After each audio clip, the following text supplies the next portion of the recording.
Oke. Kalau Bu Elsa meragukan kredibilitas saksi yang Anda sampaikan, tentu ada reasonnya juga, ada alasannya. Dalam hal ini Bu Elsa, Betul. bagaimana Anda mengomentari pernyataan Pak Jutek tadi? Ya, saya semua kasus tidak bisa ada dibanding-bandingkan ya. Apalagi kasus Sengkon dan Karta itu tahun 74 itu sebelum ada KUHP. Karena kejadian itulah dibuatlah KUHP, di mana kepolisian itu saat ini lagi ya sudah ada perangkatnya, ada Propam, ada Irwasum, ada pengawasannya ada Kompolnas dan segala rupa itu komplit untuk melihat mengawasi pekerjaan penyidik ya. Berbeda dengan pada waktu itu dan karena belum ada KUHP. Kemudian juga ada jaksa. Jaksa pun mengawasi prosesnya. Bagaimana buktinya, ada P19 sampai akhirnya P21 ya, penyerahan fisik tahap kedua. Kemudian di persidangan pun tidak lagi, sekarang semua sidang itu bebas. Tidak boleh dilakukan pemborgolan dan segala rupa, dan bisa menjelaskan bebas dan bisa mencabut keterangan di persidangan. Ini modernisasi dan kebebasan ini sudah berbeda sekali pada dari zaman Sengkon Karta.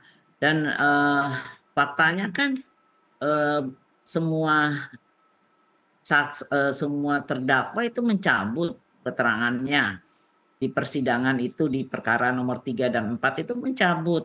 Berarti kan ada kebebasan, karena dia mencabut akhirnya didatangkanlah saksi verbalisan. Ini adalah suatu bukti pengawasan terhadap jangan sampai terjadi kasus-kasus yang rekayasa. Nah, oke. Karena itu sekarang sampai di PK. Ya kita tunggu putusan PK itu. Bagaimana putusan akhirnya kita tunggu. Kemudian juga masalah saksi-saksi yang eh, yang saya bilang harus dilakukan verifikasi. Kan waktu itu saksi-saksi itu kan dari kepolisian diverifikasi dengan dikonfrontir dengan saksi-saksi yang ada. Kemudian di audit, divalidasi, itu baru benar. Dan kemudian yang kasus yang khusus untuk pencabutan keterangan itu tetap harus dalam proses.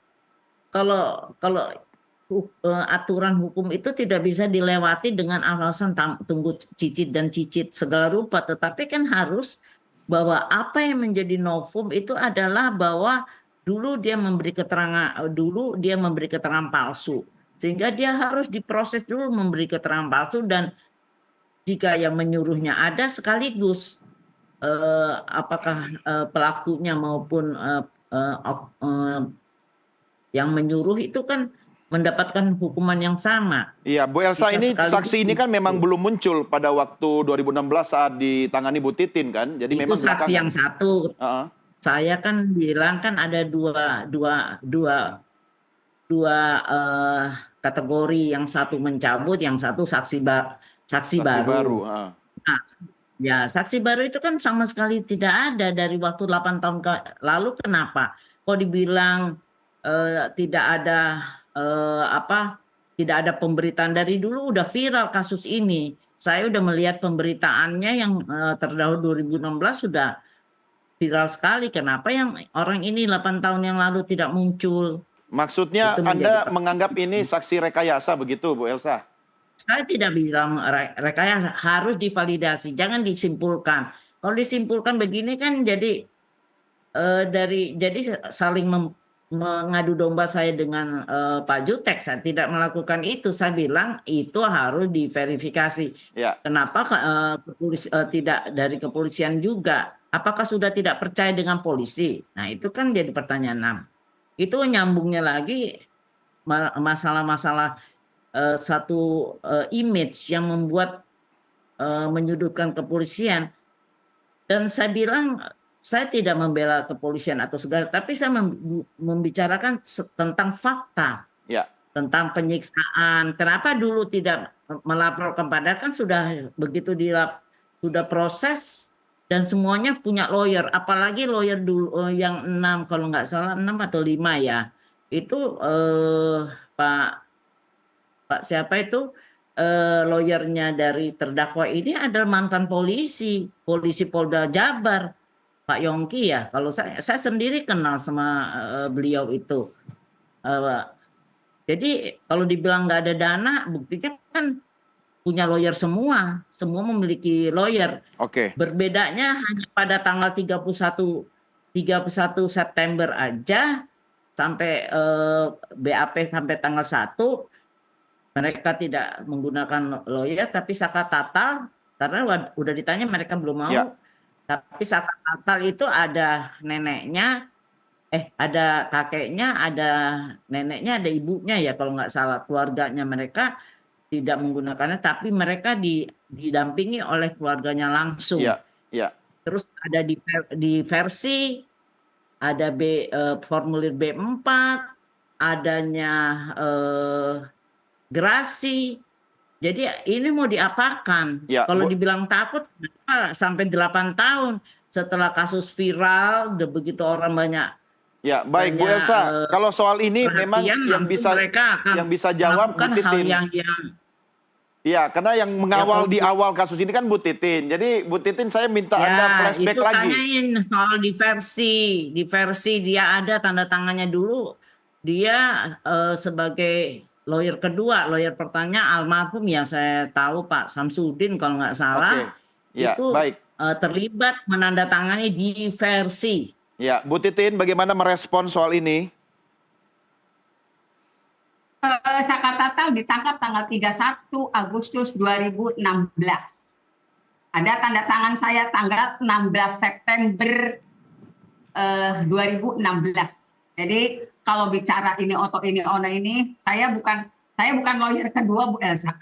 Yang saya sudah jelaskan di persidangan PK kenapa waktu itu salah satu lawyer tidak menyerahkan ke saya sendirian. Ya. Tapi saya tidak mau ngomong di media karena saya sudah menyatakan itu di PK.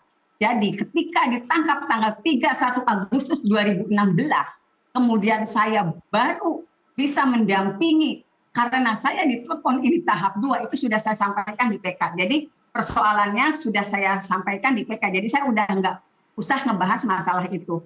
Yang jadi topik pembicaraan sekarang kan masalah adanya saksi baru Pak Purnomo. Betul. Yang sekarang dimintai keterangan oleh Bareskrim. Sebetulnya kalau laporan Bapak Jutek Wongso sebagai ketua tim, kan ada 5 pasal yang disangkakan kepada terlapor Bapak Rudiana yang sudah saya sampaikan tadi, perampasan kebebasan, kemudian juga melakukan penganiayaan, memaksakan kehendak untuk terhadap orang lain untuk menyatakan kebohongan, gitu. Kemudian juga memberikan keterangan palsu di bawah sumpah karena apa? Pada saat itu juga terlapor memang dimintai keterangan di pengadilan. Nah, kaitannya dengan Bapak Purnomo terhadap 5 pasal yang dilaporkan Bapak Jutek sebagai ketua tim, tentu saja saya melihatnya Bareskrim sedang mencari supaya mendapatkan rekonstruksinya secara utuh dari laporan yang disampaikan oleh Bapak Jutek. Oke. Karena apabila pasal-pasal ini betul, dugaannya kebetulan betul, berarti sebetulnya rangkaian peristiwanya ini apa sih? Karena yang kita sampaikan kan adalah pembunuhan dengan pemerkosaan dan sebagainya. Tetapi sementara kalau misalnya kan saksi-saksi baru dihadirkan di ini kemudian dipanggil Bareskrim, ada Ibu Nining yang tidak dihadirkan juga sebagai saksi di persidangan 2016, tidak juga dihadirkan kesaksiannya di 2000, tetapi dia dipanggil Bareskrim. Kalau nggak salah begitu ya Pak Jutek. Bu Nining dipanggil juga sebagai saksi, dimintai keterangan, tetapi tidak menjadi saksi di PK ya Pak Jutek ya? Ya, betul. Ya, tetapi Bareskrim memanggil Ibu Nining untuk dimintai keterangan, padahal Ibu Nining itu tidak dijadikan saksi di 2016, juga tidak dijadikan saksi PK. Artinya, Bareskrim, kami mengucapkan terima kasih ya Pak Jutek ya kepada Bareskrim yang terus mencari, merekonstruksi sehingga utuh. Dari pasal-pasal yang disampaikan oleh Pak Jutek selaku ketua tim yang dilaporkan, akan ada kesimpulan di situ. Dengan apa? Dengan dipanggilnya Pak Purnomo yang melihat rangkaian peristiwa itu adalah kecelakaan, dengan dipanggilnya Pak Adi, dengan dipanggilnya Bu Nining yang tidak pernah dihadirkan persidangan di sidang 2016 maupun di 2024 PK. Begitu kan ya Pak Jutek ya? Ya. Oke, kalau Ya, saya betul. bisa menangkap apa yang disampaikan Bu Titin, ini ibarat adalah serpihan-serpihan, kepingan, puzzle, yang kemudian ini adalah proses ya, baik di kepolisian, kemudian yang dilakukan oleh para kuasa hukum, kemudian hadirnya saksi baru, itu sebagai upaya untuk kemudian melihat secara garis besar hasilnya seperti apa, big picture-nya seperti apa. Tapi harus dilalui upaya ini, begitu kan? Jadi sabar kuncinya. Tapi masalahnya, waktu kita juga terbatas malam hari ini. Saya ingin meminta apa yang bisa Bu Titin, Pak Jutek, dan Bu Elsa, saya tidak berpihak pada posisi manapun, tetapi tentu berpihak kepada hukum dan kebenaran. Apapun hasilnya nanti. Dalam waktu yang sudah lama, bahkan kita hampir lupa ya, Bapak Ibu sekalian, ada kasus yang harus kita kawal, Anda pun bertiga harus kreatif untuk mengawal kasus ini. Kreatif bukan melanggar aturan ya, Pak Jutek ya. Apa yang bisa Anda sampaikan Bapak Ibu sekalian? Saya mulai dari Bu Titin kembali dulu ya, terhadap terang benderangnya kasus ini dengan upaya merangkai semua kepingan-kepingan yang Anda sampaikan tadi. Bu Titin, sekaligus closing statement, silakan. Ya, ya. Karena ketua tim dari kuasa hukum 7 terpidana adalah Pak Jutek Bongso, saya juga berkomunikasi dengan beliau. Saya dan Pak, upaya apa sih yang Bapak lakukan? Bapak Jutek juga sudah memberikan masukan kepada saya. Ini loh Bu, begini-begini langkahnya. Dan termasuk dengan seluruh saksi yang dihadirkan di Bareskrim, itu didampingi oleh pengacara dari Peradi, tentu saja upaya Pak Jutek untuk mendorong itu. Betul ya Pak, begitu? Ya. Jadi kita harapannya di Mahkamah Agung juga dikabulkan. Proses yang dilaporkan oleh Bapak Jutek selaku ketua tim terhadap 5 pasal yang dikenakan kepada terlapor juga tetap dapat berjalan. Dan menemukan titik terang rekonstruksinya utuh sebetulnya peristiwa ini apa yang terjadi. Karena hal itu saya yakin sedang dilakukan oleh Bareskrim. Begitu. Ya. Mudah-mudahan keduanya bisa berjalan seiring, hasil PK dikabulkan, kemudian juga laporan yang disampaikan oleh ketua tim kami itu juga mendapat titik terang yang kita harapkan. Gitu. Ya, baik. Bu Elsa, silahkan apa yang mau Anda sampaikan sekaligus pernyataan penutup. Ya, terima kasih.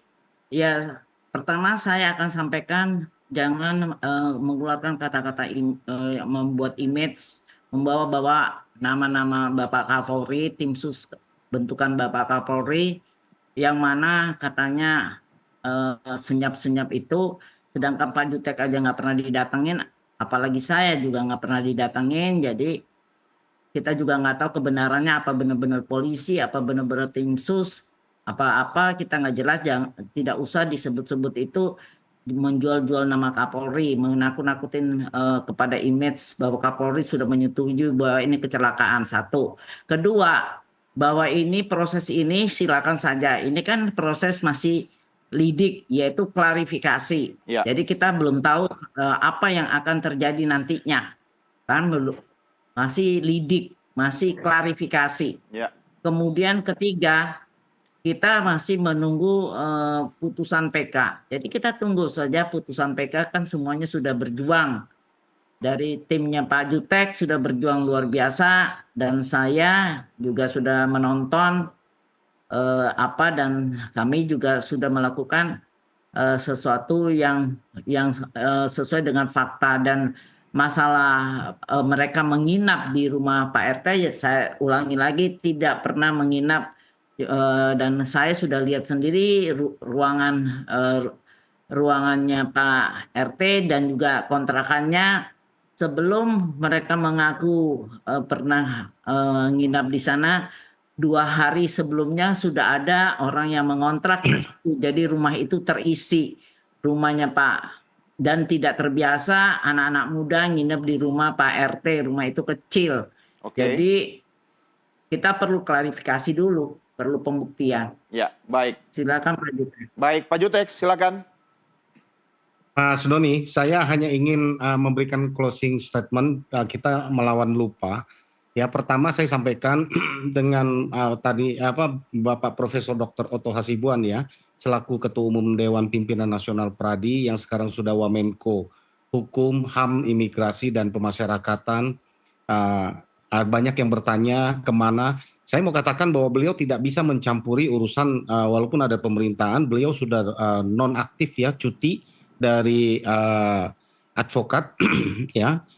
Kemudian beliau tetap membantau ya dari sisi pemerintah, tapi tidak bisa mencampuri apa yang ada yang diputuskan oleh teman-teman di Mahkamah Agung. Itu pertama. Yang kedua, saya ingin melawan lupa tadi adalah saya ingin menceritakan bahwa novum yang kami hadirkan itu banyak sekali, bukan hanya soal saksi yang mencabut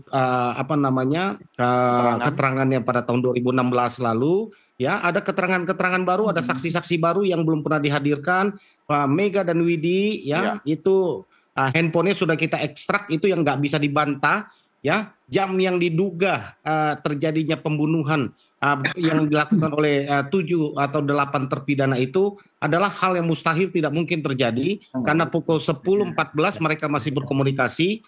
Ya, bahkan 10:10 ya 22:10 mereka bertelepon. Ya, artinya sedangkan 22:30 itu jenazahnya mereka sudah tergeletak di Talun. Itu kunci. Kemudian hal yang lain, ada pemilik warung, ada saksi, begitu banyak saksi yang tidak pernah dihadirkan ya, termasuk yang melihat itu kecelakaan dan yang lain itu cocok berkesesuaian ya dengan kesaksian Mega Widi, lokasi TKP, jam kejadian, barang bukti yang dihadirkan. Dengan mencabutnya para saksi, kami yakin ya 100% ya bahwa mereka itu adalah tidak bersalah dan bahkan peristiwa ini adalah kecelakaan. Ya, kami sudah pada kesimpulan yang berani ya, total demikian, oleh karena kami sangat meyakini dengan bukti fakta yang sudah kami hadirkan. Ya. Jadi Bapak Ibu sekalian pemirsa, mari kita kawal terus, kita cari menang-menangan seperti yang disampaikan Bu Elsa tadi, Bu Titin ya. Kita mencari kebenaran, mari kita kawal. Terima kasih TV Nusantara ya yang sudah mengawal. Ya, terus kita suarakan untuk keadilan ya, apapun yang diputuskan oleh Mahkamah Agung ya kita hargai. Ya, menurut saya fakta dan persidangan yang sudah kita hadirkan cukup banyak ya. Saya hanya sampaikan kepada Bapak Kapolri segera dipercepat proses pidananya karena ini tidak ada terkait dengan proses PK seperti yang kami sampaikan, karena kami melaporkan ada dugaan penganiayaan, kami melaporkan ada dugaan ke saksi palsu, oleh karena dari 2 orang ada salah satu yang mengaku bahwa itu tidak benar, berarti kan nggak mungkin gitu kan. Gitu. Itu Mas Doni. Baik, terima kasih Bapak-bapak, Bapak Ibu sekalian. Kita akhiri sampai di sini. Bu Elsa terima kasih, Bu Titin terima kasih, Pak Jutek juga terima kasih. Ya, selamat malam. Terima kasih semua. Selamat malam. Ya, baik pemirsa.